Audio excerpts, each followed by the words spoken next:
It can be pretty brutal. But aside from that, like, honestly, country's so beautiful. Super worth it. Right. Anyways, this is going to be a fun one. Yeah. Awestin teaming with someone from Awestin, the one and only ACX SaSSy, back in the building, squaring off against Smash World Gaming Slaps and DisqoBunny. Now, did he very recently get picked up by Smash World Gaming? He must have, because I haven't actually heard about it. Yeah, I had no idea about that. That's interesting. Well, congratulations to Slaps. Absolutely. Yeah, I feel like his play lately has definitely like exemplified that. He's been doing really good. He did good when he went down to Austin a week or two back. I forget what exactly he plays, but I know he got really, really high at the tournament he went to in there. Slaps, man, he's just been that OG Ike main, hasn't he? Yes, he's been around for a hot minute.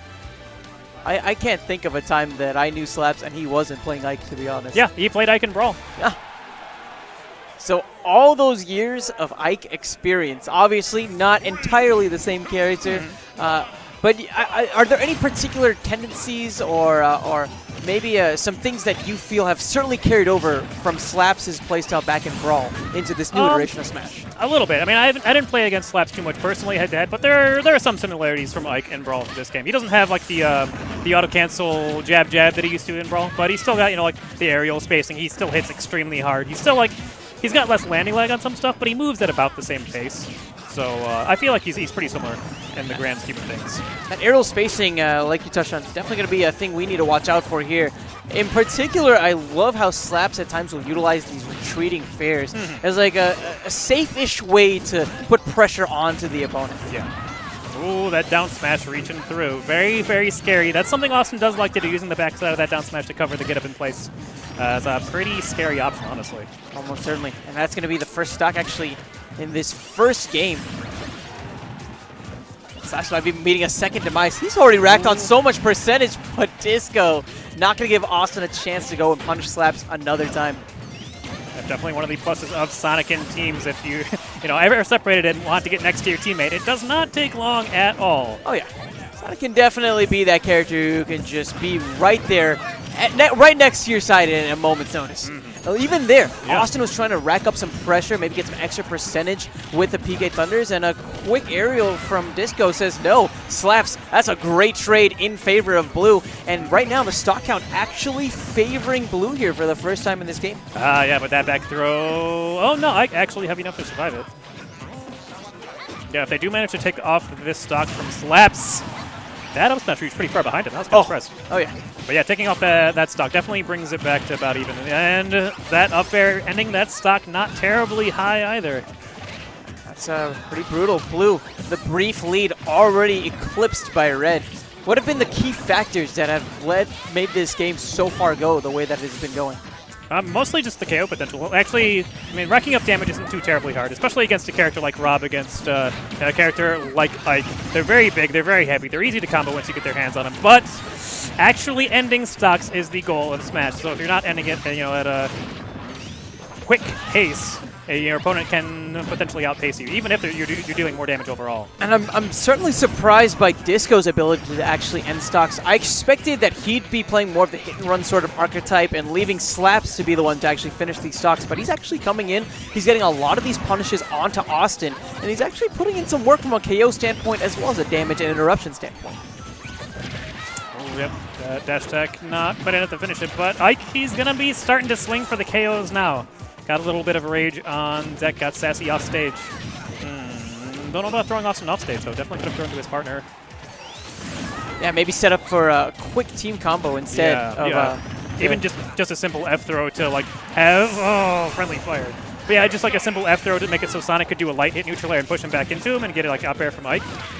Probably would have finished this time. Well, a slight lead that Red had all of a sudden diminished. Slaps is out there looking for the back air. Instead, it's going to come from Awestin. Does SaSSy have enough left in the tank? Going to be able to make it back barely, but Red has just lost all of their stage control. Yeah, very important for SaSSy to hold on to that stock. Awestin going to be moving forward to try and be the one in advance, but the up smash finishing that one off. And again, just we saw it previously in sets. Whenever you have such a quick character in a doubles format like this, you have to be so aware of those punish opportunities. The slightest opening could certainly cost you a stock, as SaSSy quickly realized. especially whenever he's got like that's going to be a down throw into up smash, finishing that stock at a fresh 103% after the up smash.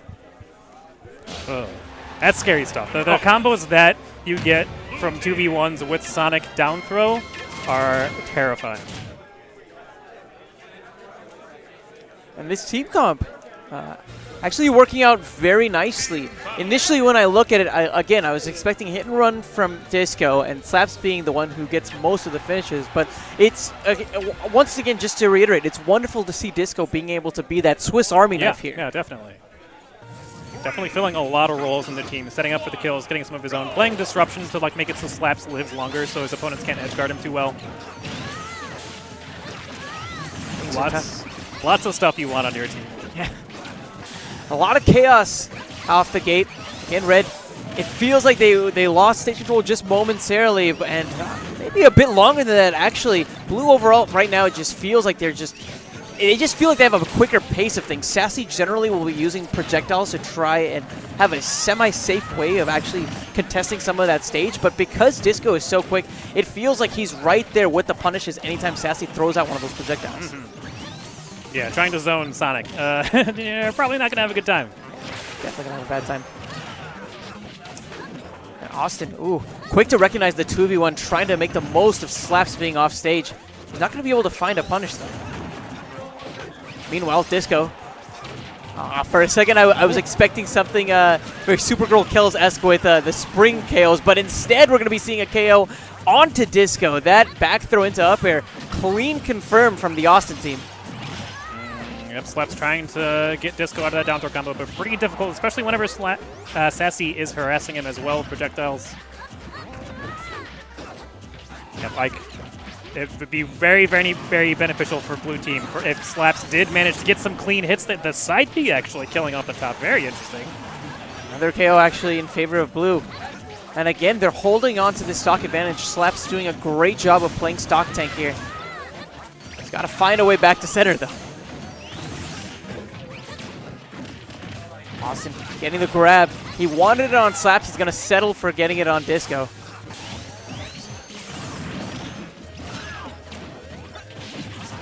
Slaps still managing to hold on to that stock. The Ike Rage is going to be a problem. Yeah, I mean, Ike already hits hard enough.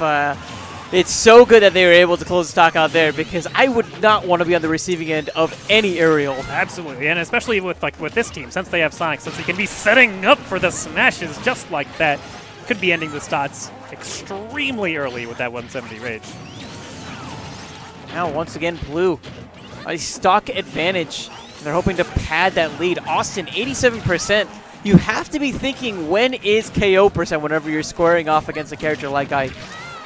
Yeah, it can be surprisingly low if he's landing those smash attacks. Oh yeah, and beyond the smash attacks, if Disco's even landing those grabs, we already saw that down throw up smash, how potent it was to finish off that last game. Slaps instead back air, and that's going to close it out. Awestin on his last stock, SaSSy on his last stock. Things are looking very promising right now for Blue if they can just hold on to these stocks a bit longer. Yep, that down smash from Awestin.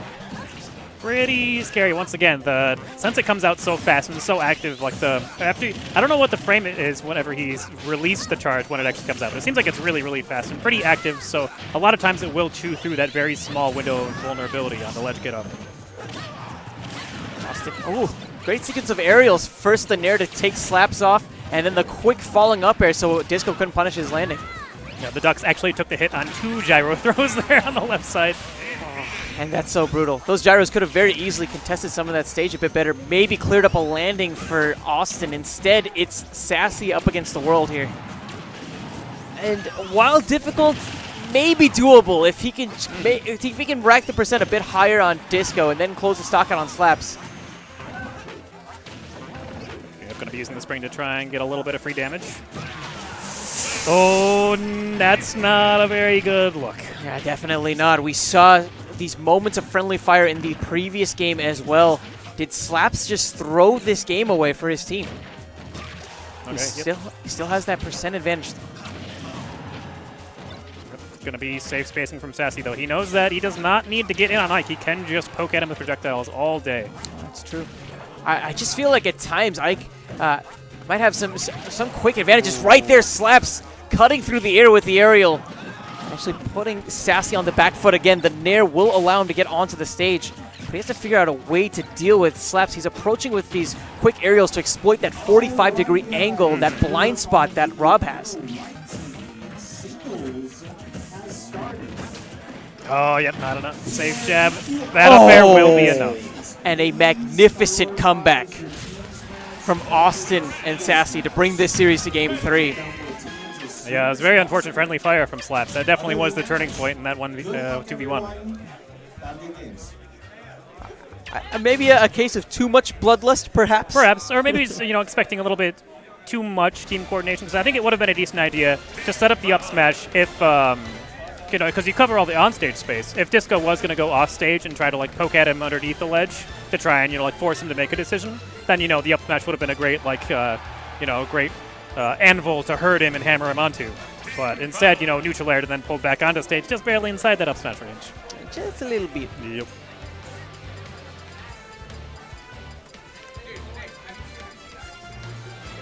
Don't know if Slaps is considering a character switch here, or it's just a mind game of maybe.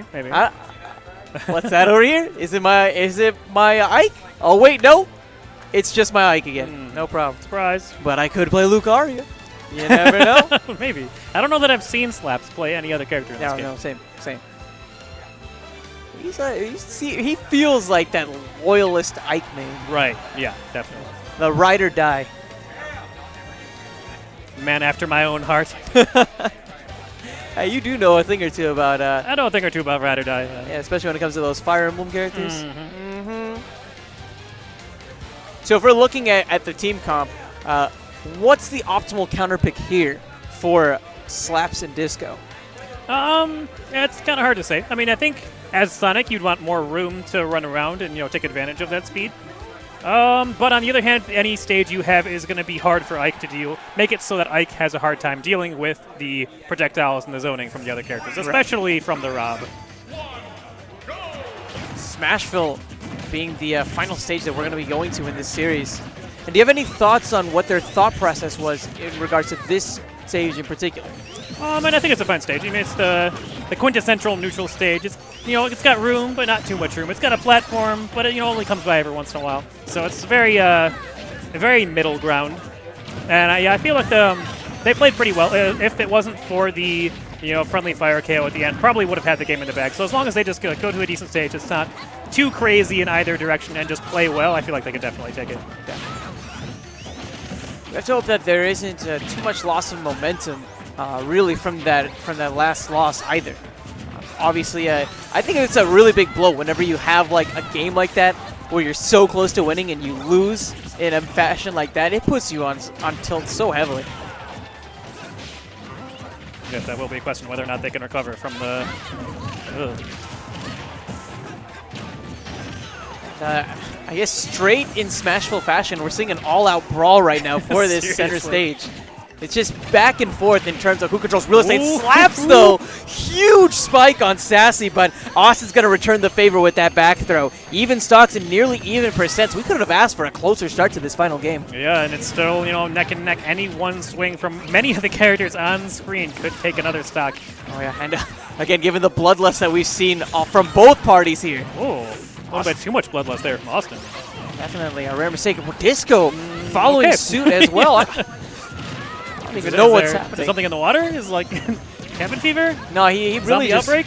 Yeah, I think he really just got a notification on his phone. There's a Nidoqueen nearby. Yeah, seriously. And he's just okay. You can't let that go. Yeah, let me use my invulnerability for a second, catch this real quick. It's going to be great. Hold down there, it'll be fine. SaSSy starting to pester Slaps with these projectiles. That was perfect gyro sequencing. I mean, those tosses just did not give Slaps a chance to make it back, and such a pivotal stock in the mid-game. Yep, going to be a big momentum swing there. Blue is going to have to play from behind now in these last stocks. Oh, man. The Jimmy Neutron. Oh, Slaps. He may be down in stocks, but he's still getting all of these KOs. He's so eager to make up for the errors in that last game. Beautiful Z-drop as well. Austin was hoping to chase him down, maybe with an up air or a back air. Slaps not having any of it. Yep, Not going to be able to get an assist from a partner there. That up smash is going to be really unsafe on shield. SaSSy desperately trying to just maintain whatever control. Oh. Disco getting punished so huge. Oh, And man. SaSSy, the double up smash. And I think that just might be the nail in the coffin here for Blue. They're going to need to play for all that it's worth if they're going to make the comeback happen. Sonic, well, on the plus side, I feel like Sonic would be the better character for the 1v2 just because he can be so infuriating to catch sometimes. Yeah, he can certainly disengage much more easily than a character like Ike. And beyond that, ooh, very nearly actually getting the KO there on Awestin. I'm also thinking about some of the setups that Sonic has. You know, we've seen Supergirl Kells pull off these insane, really early percent KOs on Rob mains, utilizing that spring into up air. You can see something similar from Disco. The team combos say otherwise, though. Right now, the Awestin squad looking like a well-oiled machine, but right there, the crack in the armor. That's a really big KO for Disco. And that's all you need, one little tiny crack for Sonic to slip through. Now he has to find a way to land. Oh, that's such a brutal up air. Oh, yeah, that's the advantage of Sonic. Like Austin's running at him, and Disco's just like, no, I don't really want to fight you. I'm gonna go to the other side of the stage. Interact? Why? Oh, that is probably gonna be it though. Yeah, Yeah. up air conversion, and they do take it. And that's a tough loss for Slaps and Disco. Yeah, they played really well, and I mean, it could have very easily been a 2-0, but it's not the way the cookie crumbled. Sometimes fortune cookies, man.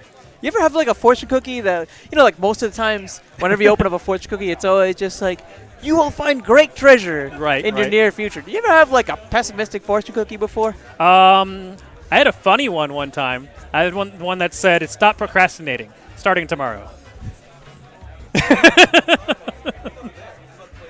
Oh my I god, thought that's was amazing. really funny. That's actually perfect. yeah, yeah. Oh my god, that's actually perfect. Yeah, I don't know. I think I remember one really awkward one was like, beware of those around you. Oh wow. Like that was like one that I got like usually it's like whenever I go and eat like you know, like Chinese food or any food that